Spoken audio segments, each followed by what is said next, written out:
মিছিল করে survey building পর্যন্ত যাবেন। মিছিলে থাকবেন 8 নম্বর ওয়ার্ডের কাউন্সিলররাও। এই মুহূর্তে বড় খবরে নজর রাখবো আমরা। 8ই এপ্রিল মনোনয়ন জমা দেবেন মমতা। আলিপুর সার্ভে বিল্ডিং এ মনোনয়ন জমা দেবেন। কালীঘাট থেকে মিছিল করবেন মমতা বন্দ্যোপাধ্যায়। মিছিল করে সার্ভে বিল্ডিং পর্যন্ত যাবেন। 8 নম্বর ওয়ার্ডের কাউন্সিলররাও থাকবেন মমতার মিছিলে। আপনাদেরকে আমরা জানিয়েছিলাম যে 2রা এপ্রিল শুভেন্দু অধিকারী মনোনয়ন জমা এবং তারপরে 8ই এপ্রিল মমতা বন্দ্যোপাধ্যায় মনোনয়ন জমা। আমি সরাসরি চলে যাব, আমাদের প্রতিনিধি অনুপম রয়েছে সরাসরি। অনুপম, কি খবর পাচ্ছ?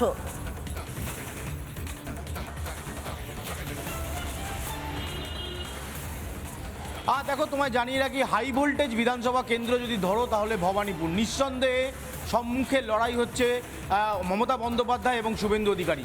মমতা বন্দ্যোপাধ্যায়, যেটা আমরা তৃণমূল সূত্রে দাবি করা হচ্ছে যে আগামী 8 তারিখ তিনি মনোনয়নপত্র জমা দেবেন সার্ভে বিল্ডিংয়ে।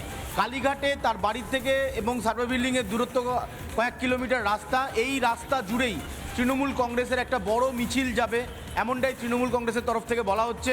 এই বড় মিছিলে মমতা বন্দ্যোপাধ্যায় যেমন থাকবেন, একইভাবে মমতা বন্দ্যোপাধ্যায়ের এই ভবানীপুর বিধানসভা কেন্দ্রের 8টি ওয়ার্ডের কাউন্সিলররা উপস্থিত থাকবেন, দলীয় কর্মী সমর্থকরা থাকবেন।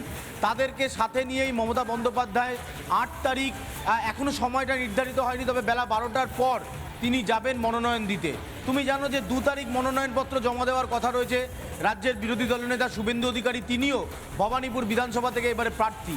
স্বাভাবিকভাবে ভবানীপুর বিধানসভা এই মুহূর্তে হাই ভোল্টেজ লড়াই, যাতে দুজন প্রার্থী, একজন বিজেপির শুভেন্দু অধিকারী, অন্যদিকে তৃণমূল কংগ্রেসের মমতা বন্দ্যোপাধ্যায়।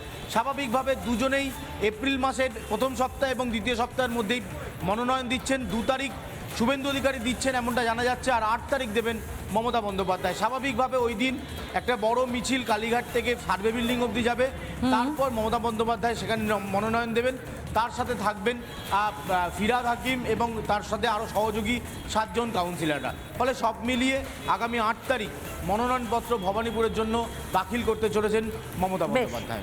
বেশ, আমাদের নজর থাকবে, নিশ্চিতভাবে নজর থাকবে মনোনয়ন জমা দেওয়ার দিন 8ই এপ্রিল মনোনয়ন জমা দেবেন মমতা। আলিপুর সার্ভে বিল্ডিং এ মনোনয়ন জমা দেবেন। কালীঘাট থেকে মিছিল করবেন মমতা বন্দ্যোপাধ্যায়, সার্ভে বিল্ডিং পর্যন্ত যাবেন।